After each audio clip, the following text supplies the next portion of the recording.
Magandang araw mga kachimtays. Ayan, may bawang at sibuyas at egg po tayo. Tayo po ay magluluto ngayon ng ating breakfast na tomato with egg.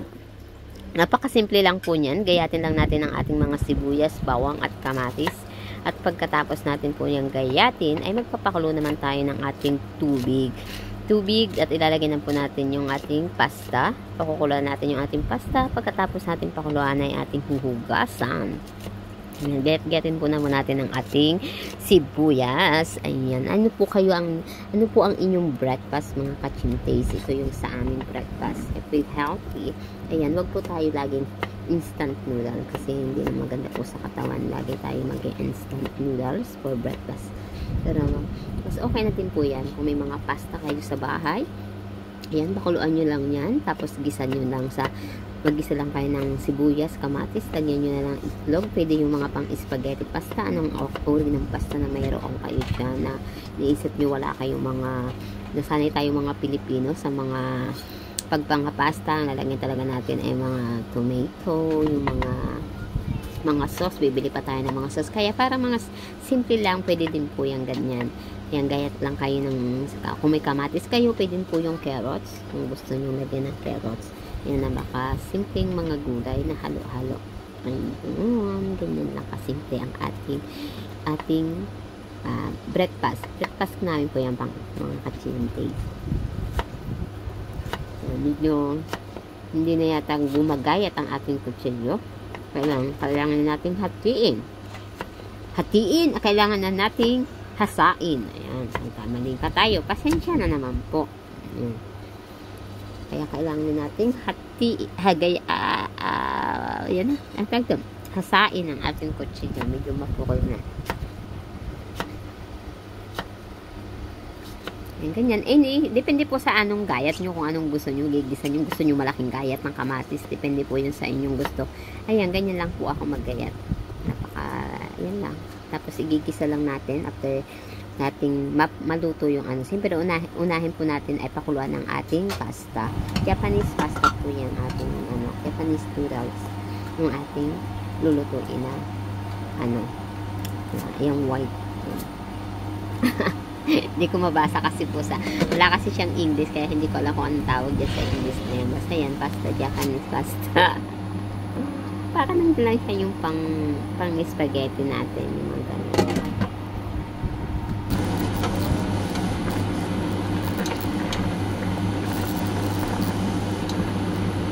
Ayan, kaso lapad po yan lahat.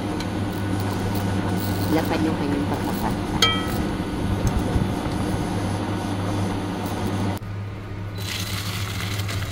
Atin yan is drain. Ayan, huhugasan ko po yan after that. O, di po ba? 100 lang. Tapos ayan, yung itlog, akala ko, naka-video na yung buhay na yung camera ko habang binabasag ko yung dalawang itlog. Naku naman, nakalimutan po natin. Kaya ayan, nandiyan na agad tayo sa binati. Nabati na agad natin, nalagyan na agad natin ng asin at saka ng paminta. Wag po tayo din masanay na, di ba tayo mga Pilipino, masanay tayo na laging, pag tayo nagluluto ng itlog, yung fried na fried talaga, yung brown na brown. Wag po natin sanayin kasi mas healthy po yung egg na yung medyo masa-masa. Ayan, medyo pagka, hindi siya lutong-luto talaga. Ayan. Kung anong ibig sabihin, anong tawag doon. Basta yan, yung simple lang, yung hindi nyo masyadong pakakalutuin. Kaya after yan, tapos na po yan. At ilagay na po natin siya sa isang lalagyan. Pagkatapos po niyan, yan pong kawali, hindi ko na siya hugasan. Pupunasan ko lang siya ng kitchen tissue. Yung mga panggamit sa mga kusina, ng mga tissue. Ganyan, tapos igigisa na natin ang ating sibuyas, bawang at kamatis. Di po ba napaka-easy lang? At kailangan natin tanggalin muna ang ating egg para hindi siya maluto ng tubo. Lagay ulit tayo ng ating mantika at ating talagay na ang ating sibuyas, bawang. Igigisa na po natin.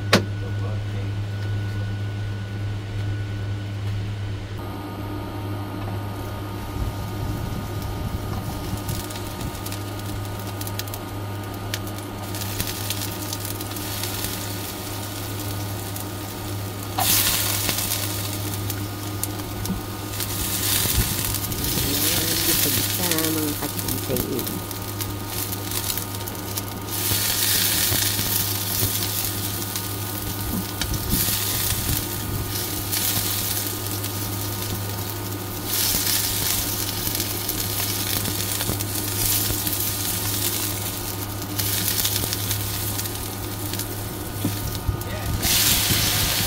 Gusto natin po ang ating kamatis. Yung po kamatis, hindi palambot-lambutin lang natin ang kauntis natin pag-iisa. Tapos, lahat saka natin ilagay ito ng half cup of water.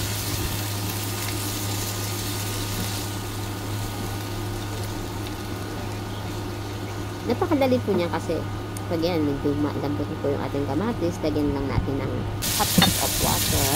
Pagkatapos, yung pakuluan lang natin ng konti. Tapos, lagyan natin ng konting asin at saka paminta. Pagkatapos po nun, ilagay natin yung itlog. Napaka-easy lang po and healthy naman siya. Ayan, kasi asin lang naman po talaga ang ating ilalagay, asin at paminta.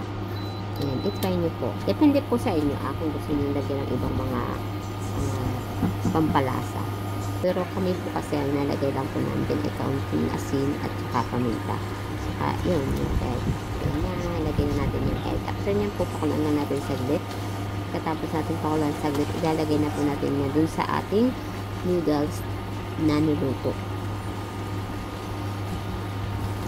Yan. Thank you for watching, mga kachimtes. I love you. Ayan na po, luto na ang ating egg tomato noodles. Ayan ang ating healthy breakfast for today.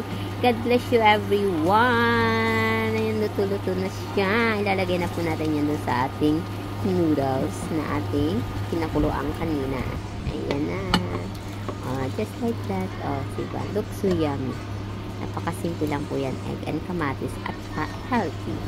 Ayan. God bless you. Thank you so much. I love you all. Thank you for watching. Bye-bye.